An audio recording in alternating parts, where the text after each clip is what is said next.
Hola, buenos días. Mi nombre es Lorena Martinelli. Soy médica pediatra y médica infectóloga del Hospital Heller y del Hospital Castro Rendón. Habíamos quedado en grabar de nuevo la clase de diagnóstico y manejo de sífilis congénita, el manejo en embarazadas y neonatos, que bueno, no se pudo grabar en el momento que la dimos, así que bueno, la idea es que puedan tener un poco de lo que se charló en ese momento. Nos vamos a perder la riqueza de todo el debate, pero bueno, vamos a tratar de hacerlo un poquito, eh, explicar un poquito todo lo que vimos. Bueno, recordemos que esta clase fue realizada por las residentes del Hospital Heller de Pediatría, la doctora Cámpora Mariana y la doctora López Mariana, acompañada por su instructora, la doctora Valeria Garrido. Y bueno, yo colaboré en algunas cuestiones también para esta clase. Bueno, vamos a apagar la cámara, así no nos tapa las diapositivas y seguimos.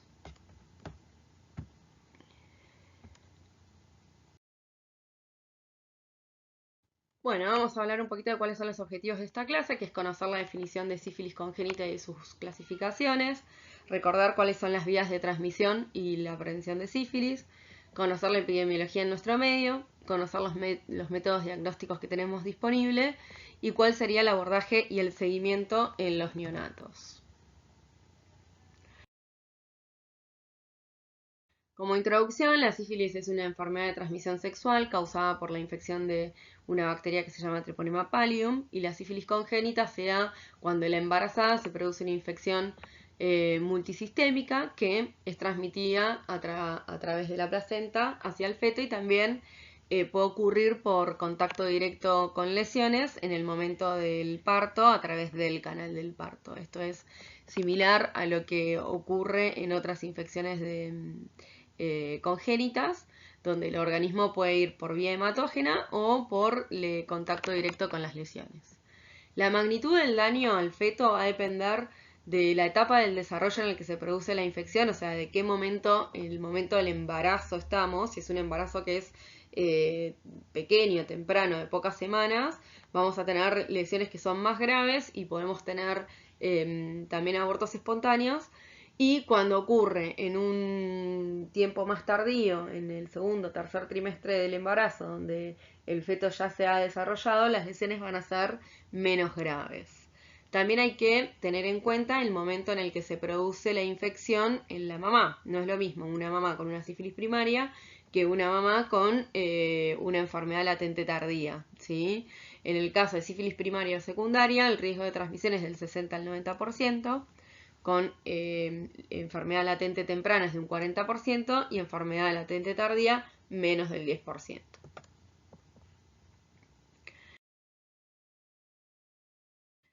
Acá les agregamos algunos datos epidemiológicos. Vamos a hablar un poquito de lo que pasa a nivel mundial, a nivel nacional y en la provincia.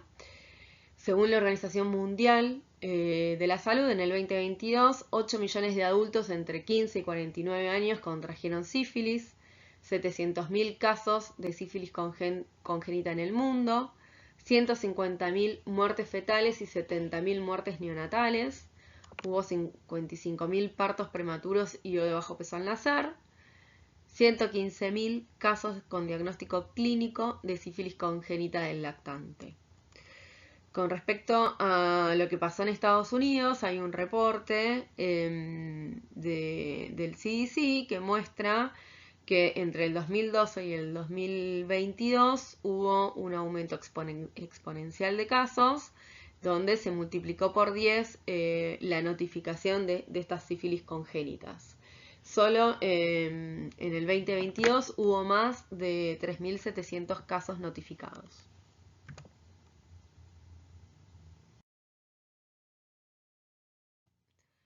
Bueno, esto es lo de la estrategia del EDMI Plus, que ya venimos charlando un poquito.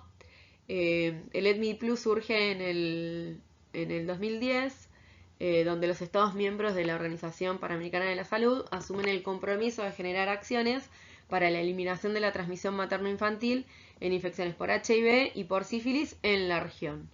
En 2016, Argentina adhiere a este plan de acción para la prevención de control de HIV y de infecciones de transmisión sexual 2016-2021.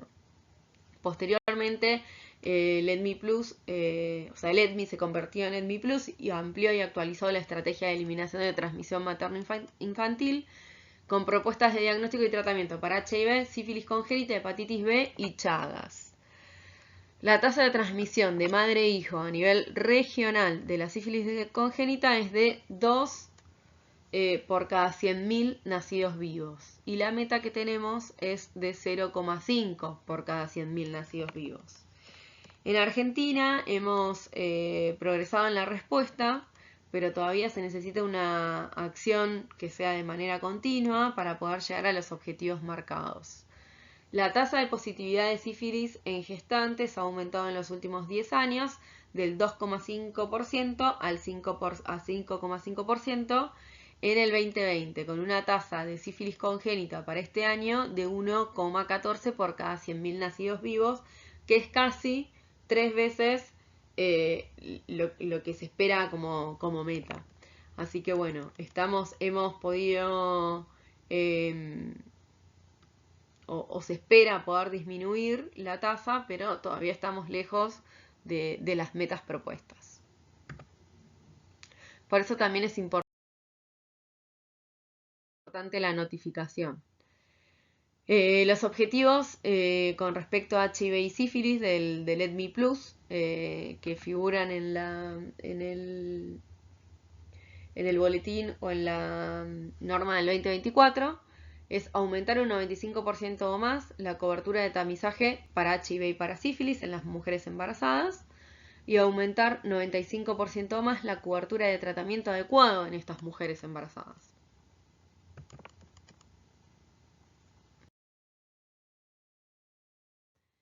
Estos son los datos que vimos en Argentina, que están publicados en el boletín número 40 del Ministerio de Salud. Y acá lo que vemos es la positividad en las pruebas para sífilis en las personas gestantes.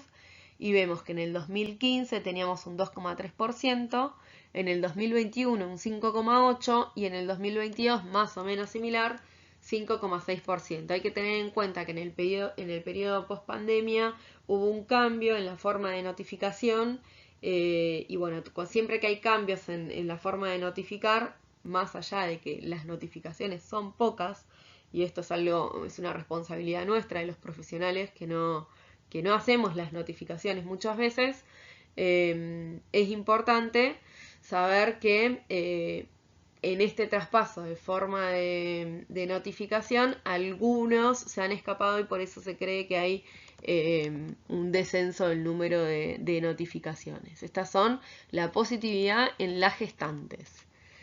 Después vimos que en las pruebas de tamizaje de sífilis en las personas gestantes, según el rango etario, acá tenemos entre 15 y 24 años un 7,1%, entre 25 y 34 4,4%, más de 35 2,9%, más de 45 2,8%.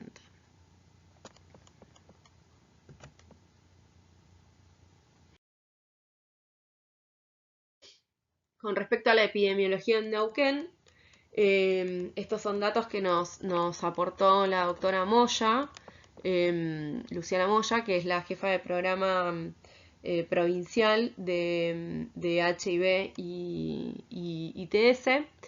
Y acá lo que vimos es que en el año 2023 tuvimos 85 casos notificados de personas gestantes, de las cuales 18 de estos 85 casos fueron adecuadamente tratados, y en el año 2024 tuvimos 81 casos, de los cuales también 18 gestantes fueron adecuadamente tratadas. Acá también está dividido por rango etario.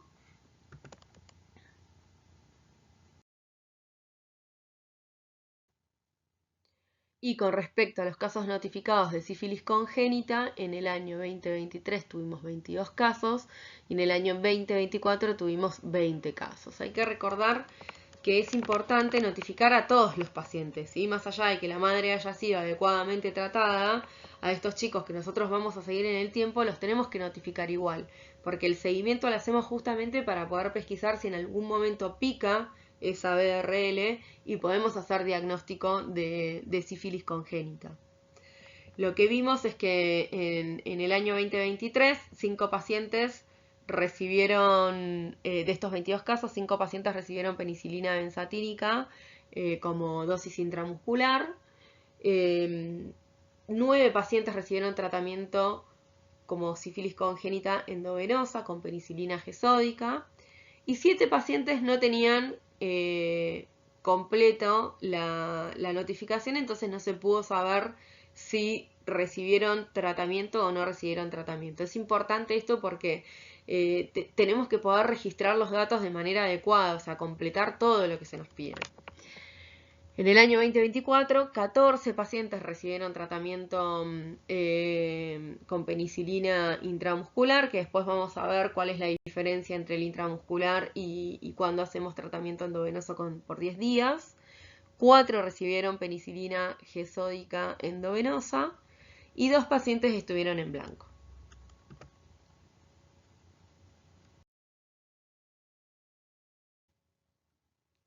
Bueno, y esta es la epidemiología que tenemos en el hospital. Estos datos los analizó la doctora Valeria Garrido y vimos que entre 2023 y 2024 son los datos que se analizaron. El número de casos anuales que vimos de sífilis en el embarazo en el 2019 fueron 14, 2023 19, 2024 16 casos, con una tasa de 1,3 para el 2019, 2,5 en el 2023 y 3,1 en el 2024. ¿Cómo fue? Acá se ve cómo se fue aumentando la prevalencia de sífilis en el embarazo. Y con respecto a sífilis congénita, en el 2019 0,45%, 2023 1,72% y 2024 1,69%. Con respecto a los tratamientos en estas embarazadas, en el 2023 el 37% recibió tratamiento adecuado, el 63% recibió tratamiento inadecuado. Para el año 2024 tenemos más o menos similar, tratamiento adecuado 44%, tratamiento inadecuado 56%. Esto es importante porque nos va a definir después qué conducta tenemos que hacer con el chico y aparte si nosotros tenemos una sífilis que es inadecuadamente tratada, vamos a tener un mayor riesgo de que este chico se contagie. Entonces es importante poder hacer el seguimiento de manera adecuada y hacer el tratamiento en estas mujeres y no solo en las mujeres sino también en sus parejas, porque si no se van a reinfectar y vamos a tener que volver a hacer tratamiento.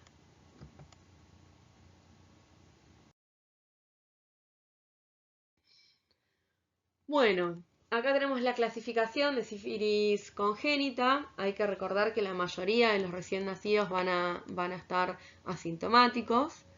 Y bueno, podemos dividir en sífilis congénita temprana, cuando hablamos en niños menores de 2 años, y en sífilis congénita tardía, cuando hablamos en mayores de 2 años.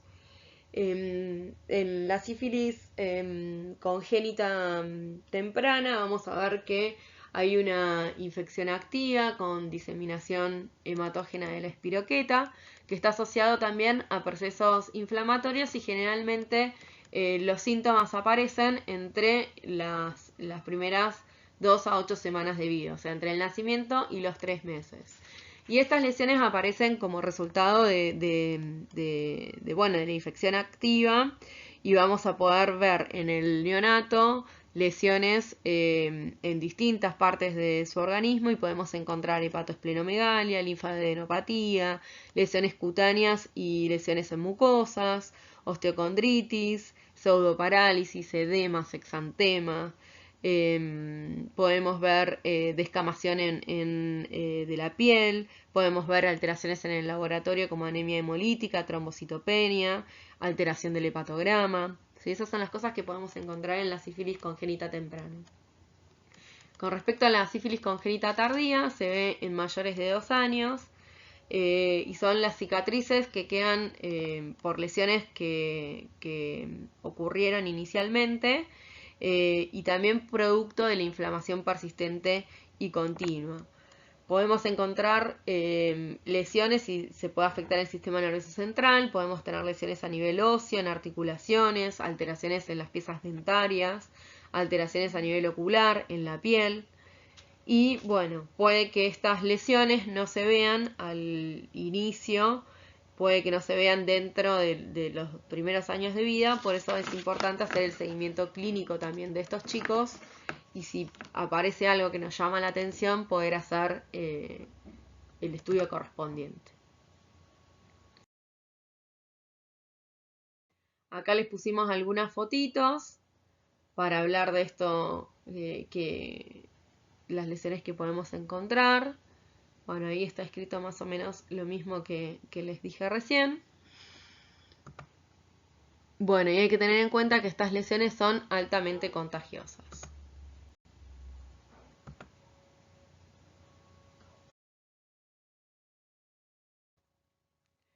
Este es un grafiquito donde podemos... Perdón, a ver si puedo volver para atrás. No. Bueno, ya lo vamos a ver más adelante. Muestra todas las lesiones que pueden tener en las distintas partes del organismo. ¿Sí? No puedo volver para atrás para mostrárselas. Acá vemos lesiones de sífilis congénita tardía. Miren a nivel de las piezas dentarias cómo se pueden observar los molares en mora, que se llama. Al lado vemos en la segunda foto los dientes de Hutchinson, que son los incisivos centrales superiores en forma de tonel con algunas melladuras. Después podemos ver alteraciones a nivel óseo, ¿sí? Y bueno, también podemos encontrar lesiones a nivel neurológico, bueno, todo lo que estuvimos charlando recién.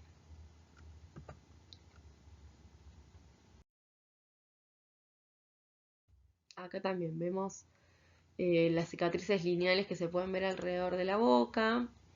Pueden aparecer opacidades corneales también. Vemos alteraciones óseas.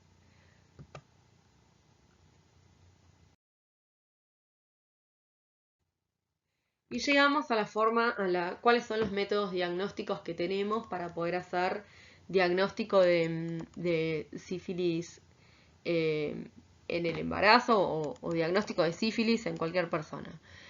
Primero, obviamente, hay que tener una combinación de criterios clínicos epidemiológicos y lo vamos a correlacionar después con el laboratorio. Y el diagnóstico nosotros vamos a tener métodos que son directos y métodos que son indirectos. Los métodos directos los podemos hacer o los podemos realizar cuando tenemos una lesión, por ejemplo, si tenemos un chancro a nivel de genitales, o también se pueden encontrar a nivel de la mucosa oral, o se pueden encontrar en la región perianal. Eso se toma una muestra con un hisopo y se puede hacer campo oscuro. ¿Sí? Ahí lo que vamos a ver es la espiroqueta, que se ven como las fotitos que estamos mostrando acá. La otra forma que tenemos es por inmunofluorescencia directa, que son las pruebas treponémicas y las no treponémicas. Y la otra forma que tenemos es por PCR, que en ese caso lo que se busca es el material genético. Estas pruebas se pueden hacer sobre todo por PCR, se puede hacer en líquido amniótico, en sangre del cordón umbilical, se puede hacer de la placenta, y es muy importante en estas pacientes embarazadas con diagnóstico de sífilis poder hacer estudio de la anatomía patológica de esa placenta, porque nos puede proveer mucha información. Siempre para cualquiera de las infecciones perinatológicas que nosotros tenemos, hasta en una paciente, o sea, en una paciente que sospechamos una coriomionitis, es importante insistirle al obstetra con que nos mande anatomía patológica a la placenta, porque eso nos va a aportar mucha información. Bueno, lo que hice con respecto al campo oscuro es que en las lesiones en cavidad oral nos puede dar falsos positivos porque tenemos otros tipos de espiroquetas diferentes a las de Treponema pallidum que pueden confundir el diagnóstico.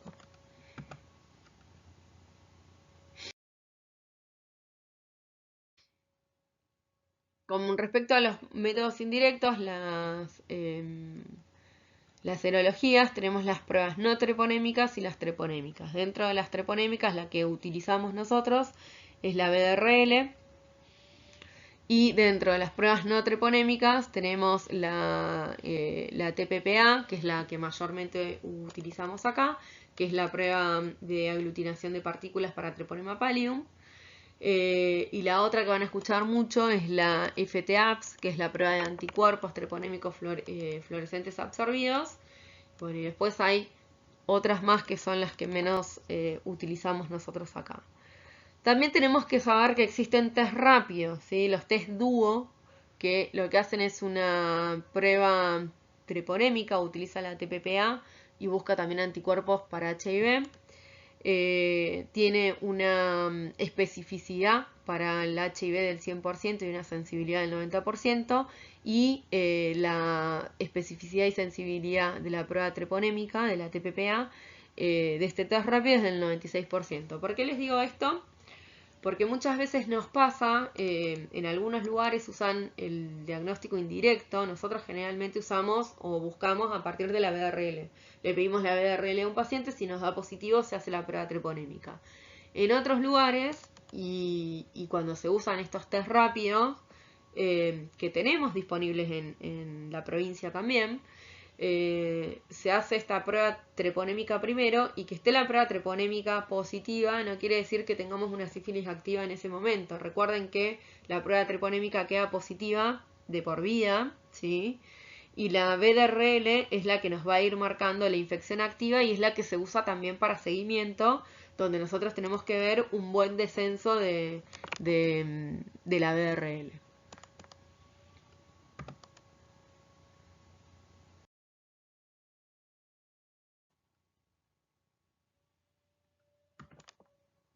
Bueno, acá es un cuadrito que cómo interpretamos cuando tenemos la prueba treponémica reactiva y la prueba treponémica también reactiva, sífilis actual o pasada. Cuando tenemos una no treponémica reactiva y una prueba treponémica no reactiva negativa, puede ser un falso positivo y hay que considerar otros diagnósticos diferenciales. Pensar que algunas autoinmunes pueden generar esto, que el síndrome fosfolipídico puede generar esto. Cuando tenemos una prueba treponémica no reactiva y una treponémica reactiva, es esto que les estaba diciendo, hay que ver otros escenarios posibles. Si el paciente tuvo sífilis en algún momento, pero puede haber sido una sífilis tratada, o puede ser una sífilis tardía, o también podemos ver un fenómeno prosona. ¿Qué es esto? Es cuando tenemos muchas espiroquetas se pueden pegar, hacen una reacción antígeno-anticuerpo y no vemos nada. Entonces eso es lo que se llama efecto prosona.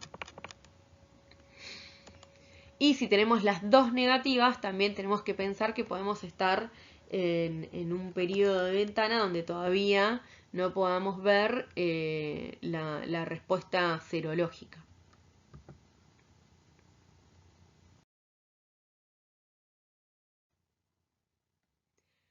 Con respecto al embarazo, sí, este es un estudio que se publicó en la revista New England sobre complicaciones de sífilis en embarazadas y de sífilis congénita, que se publicó en enero del 2024. Y lo que habla es de realizar en estas mujeres embarazadas con diagnóstico de sífilis, realizar ecografías en mayores de 18 semanas donde se puede ver la respuesta inmune. Y ahí se podría llegar a evidenciar hepatomegalia en el feto, en el 80%, placentomegalia, 27%, anemia, 33%, hidrop fetal, en 10% y polidramias en un 12%. Entonces, esta es como una herramienta más que nosotros podemos utilizar en la embarazada.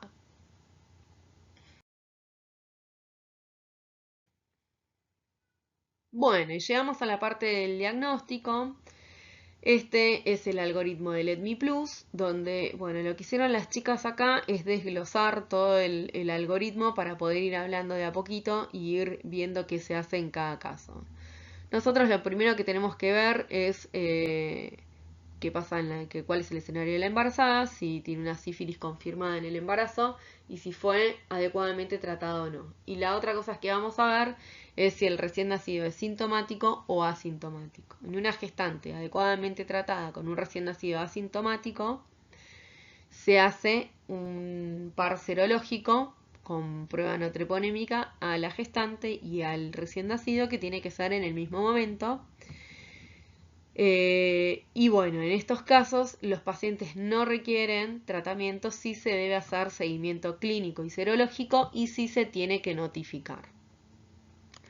Cuando la gestante es inadecuadamente tratada, se hace evaluación del recién nacido.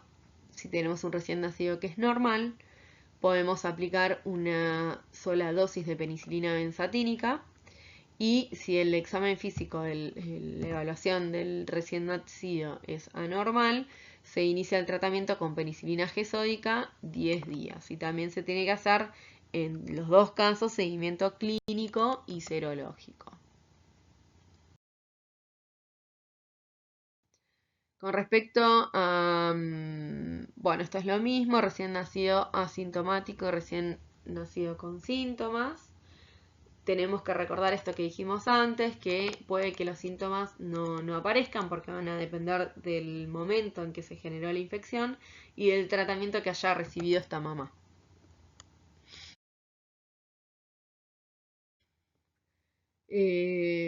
Lo mismo, más de la mitad de los recién nacidos no están con síntomas, nacen asintomáticos. Cuando una gestante es adecuadamente tratada y el recién nacido es asintomático,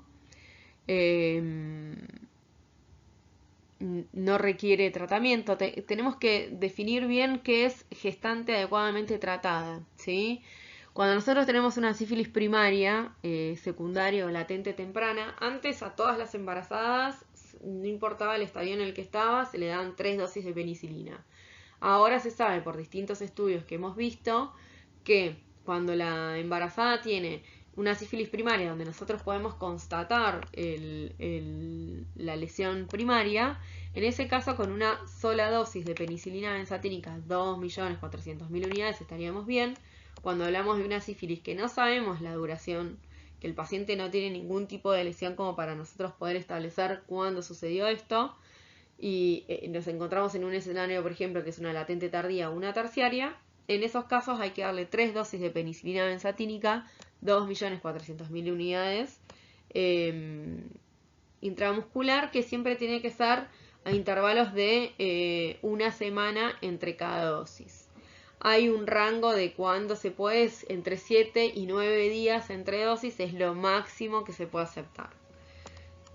Pensando en si cae un feriado, si no se pudo coordinar con la guardia para que se ponga la penicilina que le tocaba, como tenemos hasta 9 días para poder tomarlo como adecuadamente tratado. Y la otra cosa para decir que es adecuadamente tratada es que la última dosis que recibió esta embarazada tiene que ser al menos de 30 días antes del parto. También 30, 28. Eso es lo que dicen los distintos trabajos. Bueno, esto también es una revisión que salió en la New England de las complicaciones de las embarazadas y sobre sífilis congénita. Es el mismo artículo.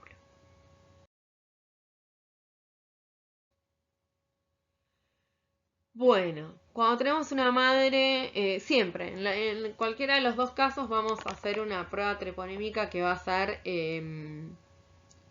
pareada con la mamá. lo que nosotros vamos a buscar es si tenemos qué títulos de anticuerpos tiene ese recién nacido.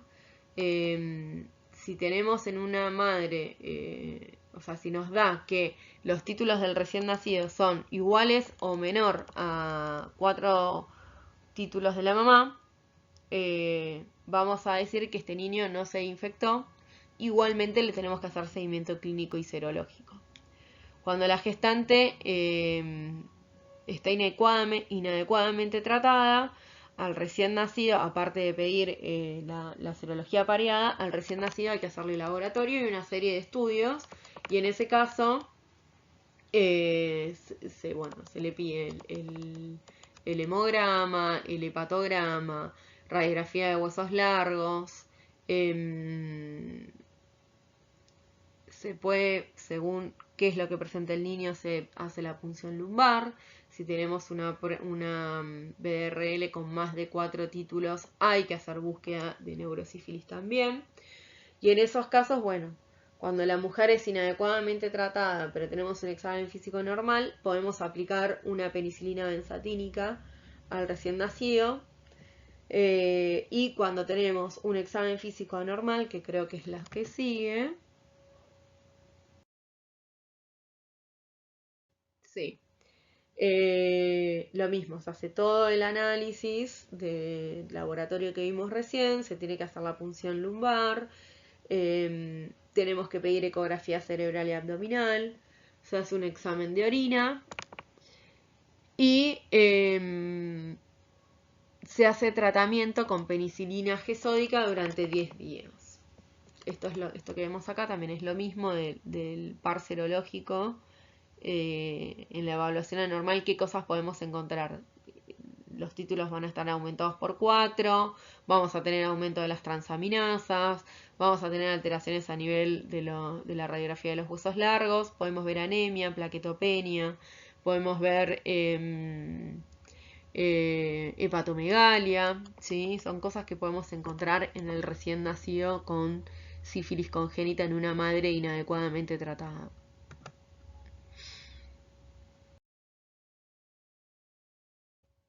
Bueno, esto es un poquito para resumir.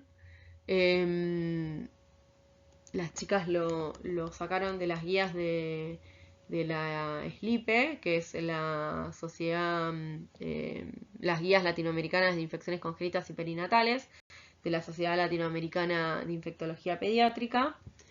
Y bueno, lo que dice esto es que, bueno, la sífilis congénita confirmada van a haber antecedentes de sífilis materna, que fue no tratada o inadecuadamente tratada, el recién nacido va a tener síntomas, el examen físico va a ser compatible, vamos a tener una BRL con más de 4 veces el título materno y podemos tener un laboratorio o radiografías alterados o una ecografía alterada. En estos casos, dependiendo de cómo esté el niño, se inicia con penicilina G-sódica endovenosa, 50.000 unidades por kilo por dosis cada 12 horas, los primeros 7 días de vida, y luego cada 8 horas hasta completar los 10 días de tratamiento que tiene que tener. Después se le hace el seguimiento. Cuando tenemos una sífilis congénita que es probable, vamos a tener el antecedente de sífilis materna no tratada o inadecuadamente tratada, un recién nacido que puede tener un examen físico normal, una BRL donde los títulos no van a ser, pueden no tener BRL positiva o tener títulos menores a los de la mamá o 4 meses menores a los de la mamá, con laboratorio y radiografía normal. En este caso se indica a estos pacientes penicilina benzatínica 50.000 unidades por kilo por dosis en una única dosis intramuscular. Y cuando tenemos una sífilis congénita poco probable, tenemos el antecedente de sífilis materna adecuadamente tratada sin evidencia de infección, de reinfección, recién nacido con un examen físico normal y la BRL que puede ser negativa o que puede ser menor al título materno, y en este caso no se requiere tratamiento, sí le vamos a hacer seguimiento.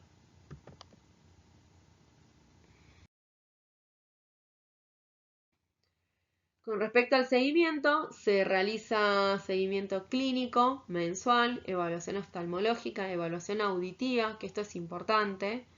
serología con pruebas no treponémicas, o sea, con BRL al mes 1, 3, 6 y 12 meses o hasta negativizar. Esto es importante porque nos hemos encontrado en el consultorio con pacientes que a partir de los 6 meses ya tienen la BRL negativa y se la seguimos pidiendo porque queda esto de que hasta el año hay que seguir haciéndole seguimiento. Una vez que negativizó la BRL, no se hace más. Hay que tener en cuenta que la BRL puede estar prestada de la mamá por esta transmisión transplacentaria y la pueden tener presente hasta los 15 meses de edad. Por eso uno tiene que poder discernir si es de la mamá o es del recién nacido. ¿Sí? Generalmente luego del año ya negativiza. Bueno, y a ver acá qué pusieron. Con respecto a recién nacidos con síntomas o evaluación anormal, más tratamiento endovenoso con respuesta adecuada al tratamiento, no repetir la punción lumbar. Si esta es una consulta bastante frecuente de si se tiene que repetir o no. Si el recién nacido tuvo síntomas o una evaluación que fue anormal y se hizo un tratamiento que fue adecuado y el chico tuvo una buena respuesta, no es necesario volver a hacer la punción lumbar. Ahora, si nosotros tenemos niños que no fueron tratados, hay que hacerle una prueba treponémica y en estos casos sí se hace la punción lumbar.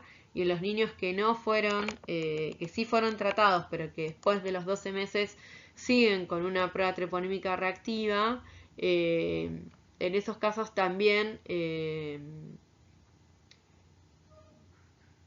Perdón, me estoy confundiendo acá y esto es con respecto al retratamiento. Vamos de nuevo. Punción lumbar solamente se hace cuando nosotros después del año o un chico que no fue tratado o cuando después del año seguimos teniendo títulos mayores a los de la mamá. Cuando iniciamos retratamiento, cuando el chico no fue tratado y cuando tenemos luego de los 12 meses pruebas que son reactivas.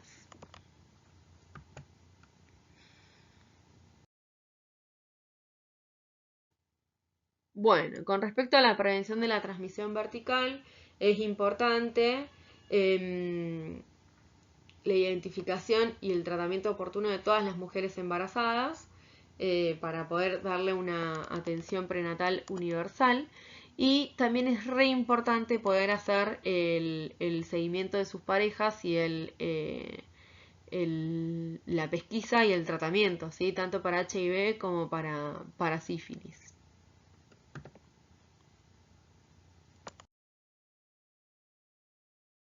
Bueno, acá tenemos los casos clínicos.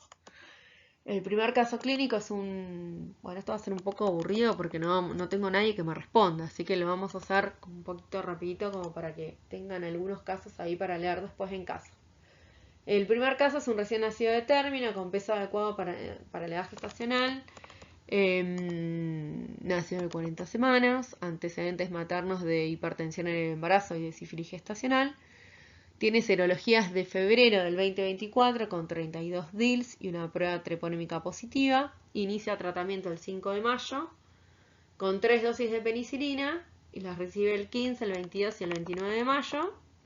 Realiza tratamiento también su pareja. El último control fue en octubre. El 16 de octubre. Con BRL de 8 DILs. Y el resto de las serologías fueron negativas con un SGB actualizado y negativo. El bebé nace el 21 de octubre con un examen físico normal, sin hallazgos patológicos. Se le hace control de BRL al recién nacido y tiene 2 DILs. Bueno, este es un escenario bastante favorable. En este caso vemos que es una sífilis gestacional adecuadamente tratada, en el que tenemos que hacer seguimiento clínico y serológico al mes 1, 3, 6, 12 o hasta negativizar.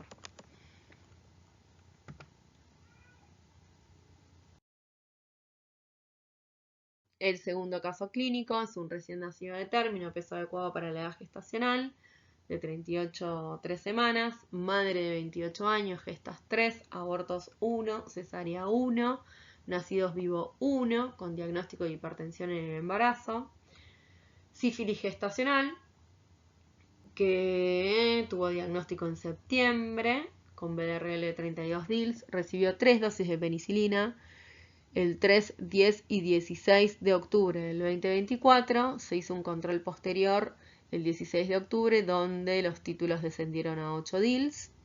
El resto de las serologías fueron negativas y actualizadas y el SGB fue negativo. El bebé nace el 25 de octubre por cesárea de urgencia, por bradicardia fetal. Nació con un APGAR 910, un examen físico que era normal, tenía un laboratorio con un hepatograma con una GOT de 260, GPT de 16, FAL de 309, una bili total de 4,4, directa de 0,3, hematocrito de 56, hemoglobina de 20, plaquetas de 136.000 y glóbulos blancos 27.250. Y la radiografía de huesos largos fueron normales. Se repitió el laboratorio a las 48 horas. Y acá vemos que tiene una BRL que es no reactiva, descendió las enzimas hepáticas, una GOT de 55, GPT de 9, FAL de 260, bili total de 10,4, bili directa de 0,4. En este caso,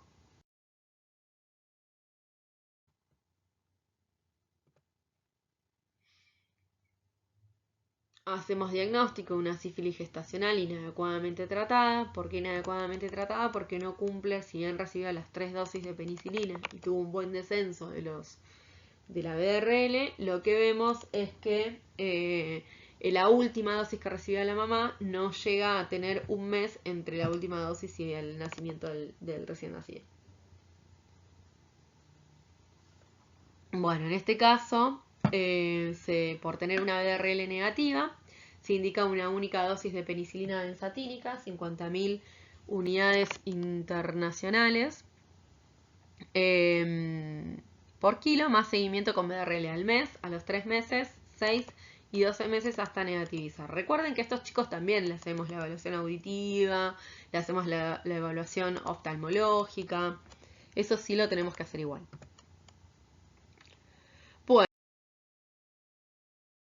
Bueno, y el último caso es un recién nacido de término, de peso adecuado, embarazo con controles insuficientes, un solo control, serologías obviamente desactualizadas. En esta bebé se sospechó sepsis y estrés respiratorio. Al examen físico se observaba descamación en palmas y plantas de los pies. Con respecto al infectológico, la madre tenía 32 DILs, por lo cual se asumió como sífilis congénita. Se le pide la BRL también a la paciente y tiene 128 DILs. Y se hace una punción lumbar con una orina completa y el líquido cefalorraquídeo nos muestra una BRL reactiva.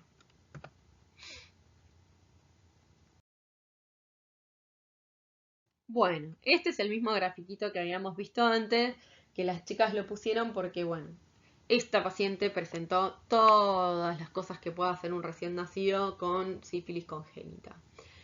Tenía a nivel de piel descamación de manos y pies. A nivel gastrointestinal tenía hiperbilirrubinemia a predominio directo con valores de gamma GT, bili directa y FAL en aumento, que se interpretó como una colestasis por sífilis. Se interconsultó con gastroenterología infantil, le pidieron un laboratorio más ampliado y se inició tratamiento con ácido urso desoxicólico, vitamina K y vitamina E, y estaba alimentado con leche de fórmula Casmil. A nivel nefrológico, el paciente tenía proteinuria significativa, se hizo la interconsulta con nefro y se asumió secundario hasta infección activa por sífilis. Con respecto a la parte osteoarticular, tenía radiografías de huesos largos que impresionaban patológicas. El fondo de ojo era normal. Con respecto a lo respiratorio, a las 24 horas de vida, tuvo una alteración en la dinámica ventilatoria, con requerimientos de aumento de oxígeno, una radiografía de tórax que mostraba un infiltrado algodonoso con compromiso en base y en lóbulos superiores, que se asumió como una neumonitis por sífilis congénita. O sea, fue sumamente florido este caso. Con respecto al tratamiento, se asumió como con afectación del sistema nervioso central, por tener la BRL 128 DILs con líquido cefalorraquídeo positivo, y se indicó penicilina G sódica 100.000 unidades internacionales por kilo por día por 10 días.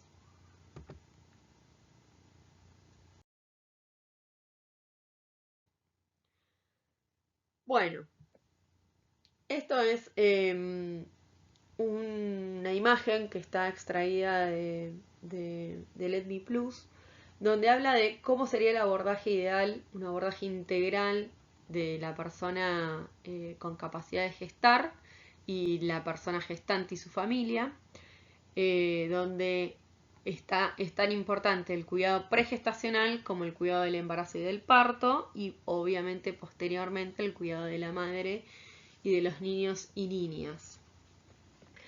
Es importante que podamos hacer diagnósticos y tratamientos adecuados con un acceso a la salud sexual, que en algunos lugares ya hay consultorios de salud sexual. Por ejemplo, en el Heller tenemos consultorios donde se ven todos los pacientes, desde adolescentes hasta pacientes adultos, donde se hace consejería, y eso está bueno porque uno puede pesquisar cosas y hacer intervenciones antes de que esta mujer se embarace. Y siempre es importante el acompañamiento de la familia. Siempre nosotros, cuando tenemos una mujer embarazada, tenemos que incluir a la pareja en los controles y en el seguimiento, tratar de siempre poder establecer un vínculo y tener esta charla con los papás para que sepan que los dos se tienen que cuidar, que los dos tienen que hacerse los controles y las serologías, para poder prevenir las diferentes infecciones que podemos tener. Y posteriormente, obviamente que hay que hacer el diagnóstico oportuno y el tratamiento adecuado, y hacer el seguimiento hasta confirmar o descartar la transmisión vertical de la infección, cualquiera sea ella. Más que nada hablamos de HIV y de sífilis, pero también de las hepatitis y de Chagas. Y es importante que se tienen que notificar. Cuando nosotros lo pesquisamos, se notifica la persona, cualquier persona, adolescente, niño, adulto, se notifica como caso de sífilis. La mujer, si tuvimos un diagnóstico previo al embarazo, se notifica. En el embarazo se notifica como embarazo si tenemos una infección aguda en el embarazo o una latente que no lo sabemos. Y cuando se cierra el diagnóstico de este recién nacido, o sea, cuando nace el recién nacido, notificamos a ese recién nacido y hacemos el seguimiento, y cuando se cierra el caso hay que cerrarlo. También hay que avisar a epidemiología: che, la serología ya me dio negativa, o che, en este chico se confirmó diagnóstico de sífilis congénita, para poder dar un cierre al caso. Si nosotros no lo podemos cerrar, quedan cosas boyando y no vamos a tener los datos, que es lo que nos interesa en cuanto a la vigilancia. Bueno, y no sé si hay algo más. Bueno, esto fue todo. Muchas gracias por su atención. Sé que hoy es el examen, así que les pido disculpas por haberlo grabado tan tarde, pero estamos muy a fin de año con muchas cosas. Así que bueno, espero que les sirva y que los que rindan les vaya bien. Hasta luego.